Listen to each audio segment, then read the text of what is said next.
Hello, and welcome to the Conversation from Rome podcast, brought to you by Istituto Acton. I am Michael Severance, your host. Each week, I will bring you exclusive interviews with very special guests from around the Eternal City, Italy, and Europe. The Conversation from Rome podcast aims to address stimulating topics in economics, science, philosophy, theology, and art. So stay with us today. Sit back, relax, and enjoy the show. Today, we have an extraordinary edition. I spoke with two Pontifical University students, Elias Sader and Eamon Clark, at the Dominicans Angelicum University. They speak to me about how they are managing to continue their studies in isolation during Rome's quarantine for the COVID-19 pandemic. It hasn't been easy, but students and teachers alike are getting creative.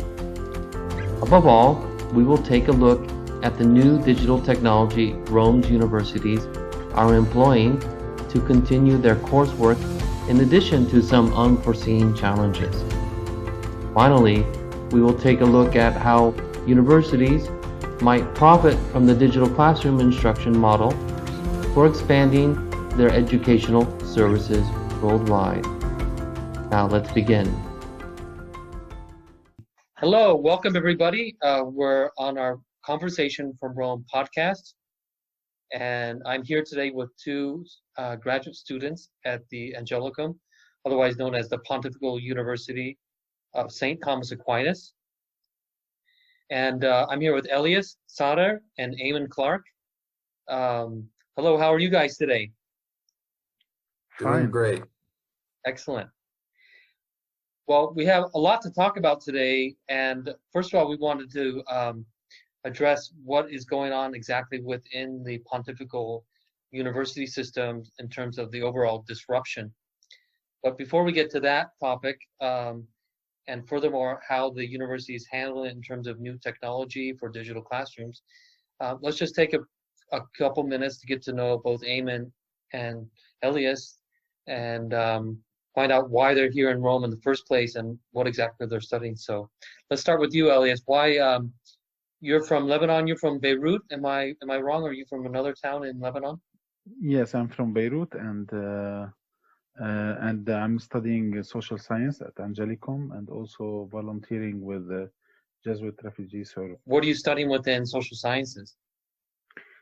I'm still in the BA because I'm having my primary major as IT, and because I've worked in parishes and pastoral work and also in a lot of humanitarian work. So now I have arrived to a point to realize that I need to bridge it with social science to bring the technology in a way to that field, but also not from technical only point of view, but also to address the needs properly. Yeah, it's both technological and ultimately pastoral in its application. And Eamon, can you tell us where you're from? Tell our audience where you're from and why you're here. I grew up in the United States for the most part, and was studying theology in Maryland for a while, and decided to come over here. Saw it was just a great opportunity, very inexpensive compared to studying in America, and it worked out. So I've been here now 4 years studying theology. Excellent. Yeah, you hit the key word. It's a lot less expensive here in Rome, probably about 10 times less expensive. Isn't that right? That's right. Anyways, both you guys are in quarantine like everyone else. You're or self-isolation or self-sheltering, whatever you want to call it these days. But basically, you're stuck at home, right? Are you in a dorm? We are at a collegio. And how many students live with you? Now the ones left are around 35 something. Are you both carrying on with your classes normally, or some courses been canceled? From my side, everything is back. All classes are being given, and even assignments and everything. So we are after a week, everything came back to normal life. Yeah, and the same thing in theology, Eamon? Yeah, I mean, it started just right away. It was very impressive to see the university just immediately switch to online, and it's been different, but we're making it work. Yeah. Yeah. You guys do you see each other in class? Is there a way um, to see all the students on the screen? Yeah, this is for sure. This is a great opportunity, and as Eamon mentioned, it's a bit a challenge because now you are switching from the physical interaction in between classes and even during the class, those side calls or whatever, and all the small activities. Now you are using the screen to do it, and this poses a challenge. And for sure, it's not the only space that students are exchanging. Classes are exchanging on their own WhatsApp groups or whatever groups they have. The discussions didn't stop even, as before. It continues. Yeah. Anyways, your generation is quite used to being online and video chatting. So it's not a huge change in terms of lifestyle, but it is a huge change in terms of the actual academic interaction. Is that right? Yeah, I totally agree. Yeah. Can you tell our audience what digital classroom platforms you're using? Are you using various or one single platform, and is it successful or not? For now, the university in the majority of the courses are on the Google Meets. As Eamon mentioned, it was super impressive, and everyone, I think, are grateful that how fast things switched from the normal method of giving classes in a classroom mode into the digital in a very, very short time. The first week it was a bit bumpy, but that's more than Yeah. normal. And but everything went back. The platform used by the university that was deployed quickly was Google Classrooms, and for sure the behind it is Google Meet. Yeah. Um, Yeah. This yeah, is like my children. They're using the same platform. yeah, and worth also to mention that other pontifical universities, actually all universities deployed whatever they have on hand. The Right. quickest they manage to deploy, or they are familiar with, or they were testing, or whatever, from that perspective. Some of them are using Teams, some of them are using Blackboard, some of them are using Zoom, some of them normal Yeah. Skype. A lot of approaches exist. Yeah. But as for Angelicum, it's more streamlined under Google Classroom for now. I agree. So how are the professors in general adapting to this technology? Is it new for some of them, or for Yeah, others it's really dependent. It's really dependent on each individual professor. Some have, have not upgraded to smartphones yet, and some are really living the high-tech 21st century, lifestyle.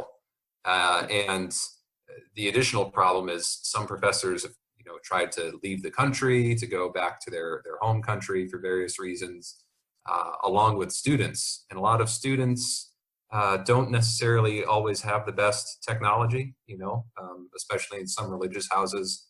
They have very strict regulations about property, and sometimes the internet isn't the best. So, and then in different time zones too, that's something that has proven to be a challenge, especially for students who've gone back to the United States. A lot have gone back. Oh, I And, see. an 8:30 class is now 3:30 in the morning. I see. I didn't even think about that. So Yeah, exactly. Yes, I heard around Rome that some of the American seminarians had left. So my next question is really with regard to the kind of the visual side of teaching.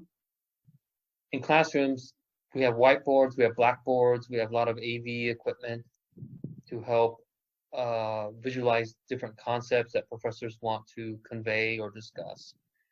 Are the professors using any type of visual tools these days, or is it just face and voice? That is very varied.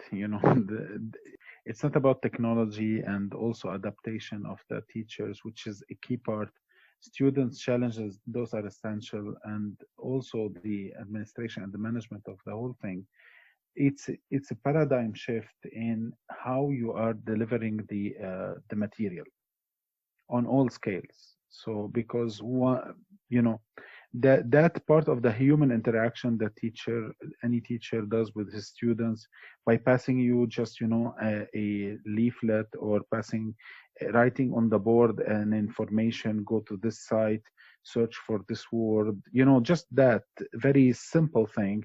Now it needs to be more structured to read outreach to the students, you know, and to express all these ideas either on the board of the, if they are using, like, you know, the proper classrooms, or to communicate that properly, and even about the PowerPoint presentation, because in normal time he can jump from screen to screen and all of this, you know, easily in the class, with all the, you know, easiness of that, you know, I from a see. side to the other. Now you I are see. doing everything from one computer, Yeah. and you are on the screen. It's not that easy to restructure the whole things Yeah. that quickly. Yes, I imagine in the field of social sciences, there's a lot of charts and graphs Exactly, and and not only images. yeah, exactly, and how to animate that. You know, it's about the expression. Has there been discussion of, at least at the Angelicum, of taking these classes online in a kind of a global course offering? Is this can they expand their student base beyond actually the physical classrooms now, or is this just kind of an emergency procedure, and all things will go back to the status quo afterward? I cannot answer officially for the Angelicum, but based on what we heard, or from all, not only Angelicum, but from all universities, this is an emergency status quo for the exceptional times we are passing through. But for sure, It seems there are two extremes. You know, on the one hand would be to say, oh, well, this is a fantastic thing, which we should just continue to do at the same rate we're doing it now. And I think no one would agree that that's a good idea. The classroom experience itself is indispensable. And on the other hand, it's been proven now that it can be done. So it's an opportunity to do something. And it would seem to be a waste of a learning moment that we're having now to simply go back and just forget this entire phenomenon and experience and skill set that has now been developed almost out of thin air. Yeah. Yeah, exactly. I totally agree. Yeah, but maybe a disruptive technology in the future for American university, especially in order to cut costs dramatically. Because if you take away the physical facilities and, you know, the actual, you know, campus itself, you expand it online, you could offer degrees perhaps for 1/10 of the cost, for example, which is not the case for the pontifical universities whose tuitions are very low to begin with. Yeah, but you need to take into consideration because, you know, I was privileged to be part of you know, of the initial discussion. You need to take into consideration that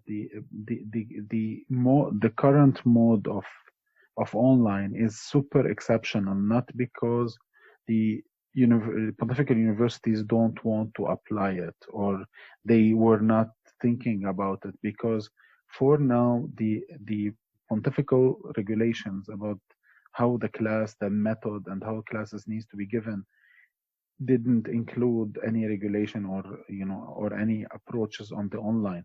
So this is an uncharted territory, even as we speak now, for all pontifical universities from that end. And as I mentioned earlier, because I volunteered with I previously worked and now volunteering with an organization who delivers educational services for refugees and displaced in the field. And if there is one thing I can share with you, that it's a different structure, how you structure, and there is a different formation for the teachers, administrators, and everything when you want to use the new technology, and even you want to stream any classes. Yeah. Got it. It's a totally, then you need to work on the whole thing. The whole approach changes. There are the classical, or the classroom, that's normal physical classroom approach.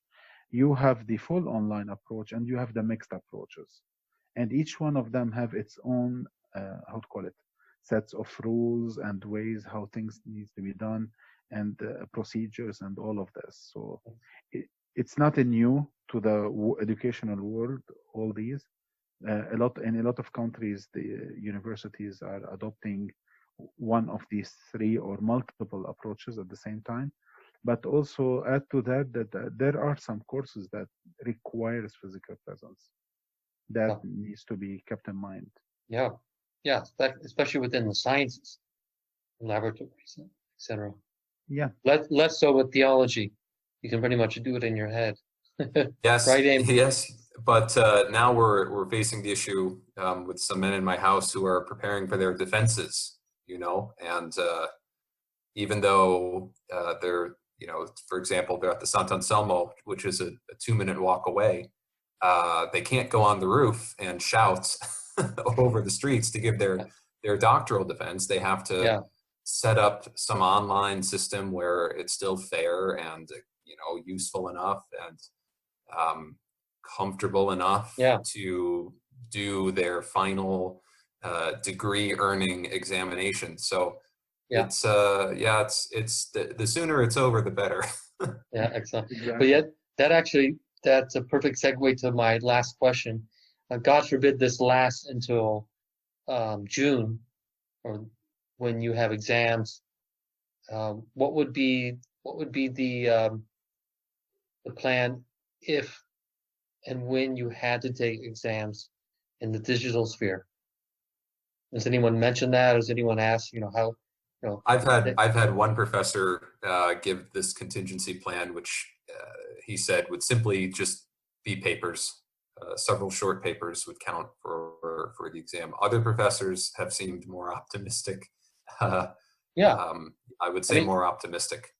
Yeah, you could still do oral exams. You do a one-on-one WhatsApp call or something. Yeah, I would if I was the professor, I would forbid it, simply because you can have your book right next to you, and there's just no accountability. This is the whole new world of cheating. Yes, correct. No, exactly. Exactly. But let us not put it in that sense also. Temptations to be dishonest. Exactly. Let's put it in that sense. But the other one, as I mentioned, the other challenge is now there is a huge work that needs to be done in administration for the new way of doing the exams, because there is a current definition coming out from the Vatican that needs to be, there should be a certain exceptional amendment to, and I don't know, maybe there is a way to, one of the tools, let's say papers or something that can be a substitute for it, because the universities now are adopting the live streaming of classes in order to keep the fact of the presence, that you are accountable in your presence based on the hours that you attend for the classes. For the classes that the presence is essential for you to be accredited for it. Excellent. Well, let's bring this to a wrap, guys. I know you have lots of studying to do, and we can't just talk all day about what's it like to study. You actually have to do the work. I'm very grateful for your time, and know that I'm praying for you guys, and many others are also behind you spiritually. I know it's not easy perhaps to concentrate at home with a lot of worry about what the future holds and what the normal stresses and workload of your studies. So hang in there, guys, and keep us abreast of the situation at the Angelicum, and we hope within at least a month's time, at least after Easter, school will be back in session. Let's pray. Let's pray for it. Yeah, for sure. Thank you so much. All right. Thank you so much. All right. Thank you, everybody, and we'll see you next week for the following edition of A Conversation from Rome.